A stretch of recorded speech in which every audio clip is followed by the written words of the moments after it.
छोटा भाई रोक के रखा है, फिर भी देख सकते हैं उकट रहा है, पूरा उकट रहा है। 4x4 जो है। तो गाइस अगले वीडियो में इसको पेंट पोछड़ा सब पूरा मेकअप पोत देंगे। तो भाई लोग ये जो टेस्ला का कार बनाया हमने साइबर ट्रक, जो कि चढ़ान बनाए हैं, चढ़ पा रहा है या फिर नहीं, पूरा फुल टेस्टिंग करेंगे इसका। मेरा भाई छोटा भाई उधर पकड़ेगा, गिर जाएगा, टूट जाएगा। तो गाइस यहाँ पे तो पूरा चढ़ गया है, ऊंचा करते अब इसको हल्का सा और ऊंच करते हैं।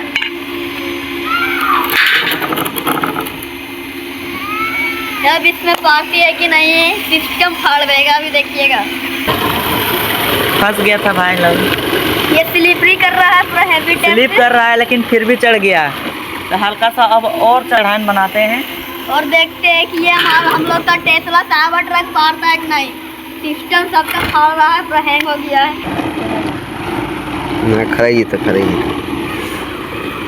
इसका वजन बहुत ही हल्का है, इसलिए ये मतलब इसका जो ग्रिप है वो बन नहीं रहा है नीचे ज़मीन पर और चढ़ नहीं पा रहा है।